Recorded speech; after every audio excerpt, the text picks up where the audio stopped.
આજે આપણે બનાવીશું કાળા તલ, ખજૂર, ડ્રાયફ્રૂટ્સ અને સીડ્સથી બનેલા સ્વાદિષ્ટ પૌષ્ટિક લાડુ.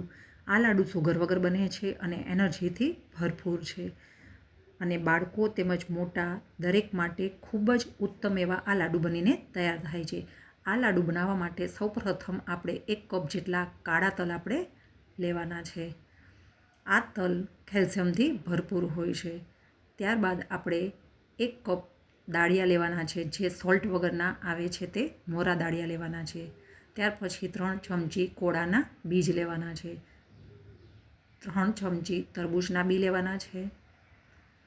ત્યારબાદ 3 ચમચી જેટલા સોલ્ટ વગરના પિસ્તા લેવાના છે. 3 થી 4 નંગ જેટલા અખરોટ અહીંયા લેવાના છે. ત્યારબાદ દેશી જે પોચો ખજૂર આવે છે તે મેં સીડ દૂર કરીને 12 થી 15 પેચી જેટલો અહીંયા લીધો છે. ત્યારબાદ 3 ચમચી જેટલી ખસખસ લેવાની છે.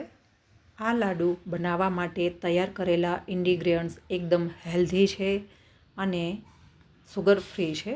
આ લાડુ એકદમ હેલ્ધી એવા બનીને તૈયાર થશે. હવે તૈયાર કરેલી બધી વસ્તુમાં આપણે ખસખસ અને ખજૂરને થોડીવાર આપણે સાઈડ ઉપર મૂકી દઈશું. બાકીની બધી વસ્તુને આપણે ગેસ ઉપર કડાઈમાં ધીમા તાપે દાળિયા, અખરોટ, પિસ્તા, વોટરમેલન સીડ્સ, પમ્પકિન સીડ્સ, કાળા તલ, આ બધી વસ્તુને આપણે એડ કરીને ધીમા તાપે એકદમ ધીમી આંચે 2 મિનિટ સુધી શેકી લેવાનું છે. આવું કરવાથી ડ્રાયફ્રૂટ્સ અને સીડ્સની અંદર રહેલા ભેજ એકદમ સુકાઈ જશે. લાડુ ખાવામાં સ્વાદિષ્ટ લાગશે અને લાંબા સમય સુધી સાચવી પણ શકાશે. આ રીતે સતત આપણે ડ્રાયફ્રૂટ્સને હલાવતા રહેવાનું છે. 2 મિનિટ સુધી આ રીતે હલાવીને કાળા તલ આપણા બળી ન જાય તેનું આપણે ખાસ ધ્યાન રાખવાનું છે. 2 જ મિનિટમાં તમારું ડ્રાયફ્રૂટ એકદમ ક્રિસ્પી અને મોઇસ્ચર વગરનું થઈ જશે. તમે જોઈ શકો છો આપણું ડ્રાયફ્રૂટ્સ સરસ શેકાઈને તૈયાર થઈ ગયું છે. હવે આ લાડુના બેઝને આપણે નીચે ઉતારી લઈશું. નીચે ઉતાર્યા બાદ આપણે તેને 5 મિનિટ સુધી ઠંડુ પડવા દઈશું. આ બેઝ ઠંડો થાય ત્યાર સુધીમાં આપણે એલચીને વાટીને આપણે તૈયાર કરી લઈએ. તો અહીંયા મેં 12 થી 13 નંગ મોટી લીલી એલચી લીધી છે. તેના આ રીતે દાણા દૂર કરી દઈશું અને છિલકા તેના અલગ પાડી દઈશું.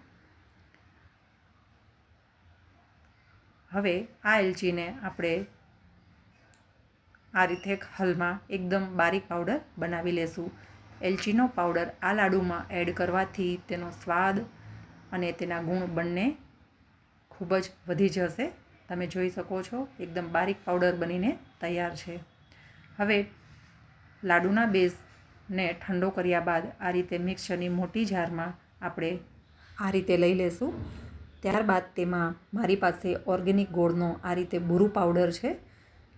તમારી પાસે દેશી ગોળ હોય તો તે પણ લઈ શકો છો. અહીંયા બુરુ પાવડર મેં 3 ચમચી એડ કર્યો છે. ત્યારબાદ આપણે અલગ મૂકેલો સીડ દૂર કરેલો ખજૂર પર તેમાં આપણે આ રીતે થોડા નાના નાના ટુકડા કરીને એડ કરી દઈશું. આ બધી જ વસ્તુને આપણે થોડી દરદરી એવી પીસી લેશું. આ રીતે થોડુંક દાણેદાર પીસવાથી લાડુ સ્વાદમાં ખૂબ જ સરસ લાગે છે. હવે પીસીને તૈયાર કરેલા લાડુના બેઝને આપણે એક મોટા વાસણમાં લઈ લેશું. લાડુનો બેઝ એકદમ રવાદાર સરસ બનીને તૈયાર થયો છે. હવે તેમાં આપણે ખસખસ એડ કરી દઈશું. ત્યારબાદ વાટીને તૈયાર કરેલો એલચીનો પાવડર અડધી ચમચીથી ઓછો એવો આપણે અહીંયા એડ કરીશું. ત્યાર પછી 4 ચમચી ગાયનું દેશી ઘી મેં એડ કર્યું છે. તમે કોઈ પણ ઘી અહીંયા લઈ શકો છો. હવે આ બધી જ વસ્તુને લાડુના બેઝ સાથે આપણે પ્રોપર મિક્સ કરી દેવાનું છે. આ લાડુ કમરના દુખાવા માટે, જેને ઘૂંટણનો પ્રોબ્લેમ હોય, તાજેતરમાં સર્જરી કરાવી હોય કે હાડકાં મજબૂત કરવા માટે આ લાડુ એકદમ પૌષ્ટિક અને સુગર ફ્રી છે. એટલે ડાયાબિટીસના પેશન્ટો પણ આરામથી આ લાડુને ખાઈ શકે છે. આ લાડુ તમે તમારી ચોઈસ પ્રમાણે નાની મોટી સાઇઝના વાળી શકો છો. અહીંયા આપણે ચમચીની મદદથી 1 ચમચીમાં આવે તેટલો બેઝ લઈને આ રીતે હાથની મદદથી ગોળ જેવો મીડિયમ લાડુના શેપ મેં આપી દીધા છે.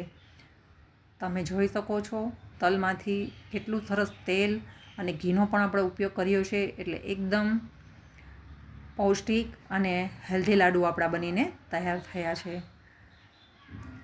આ રીતે ગોળ એવા લાડુ બનાવીને આપણે તૈયાર કરી લેવાના છે અને એક ડીશમાં આપણે તેને લઈ લેશું. આ રીતે હાથની મદદથી બધા લાડુ આપણે તૈયાર કરી લેવાના છે. દરરોજ સવારે આ એક લાડુ જો ખાવામાં આવે તો કેલ્શિયમથી ભરપૂર આ લાડુ તમને એનર્જી પણ એટલી આપશે. આ લાડુ પાછા આપણે સુગર વગર બનાવ્યા છે તો પણ એટલા હેલ્ધી અને પૌષ્ટિક બનીને તૈયાર થાય છે.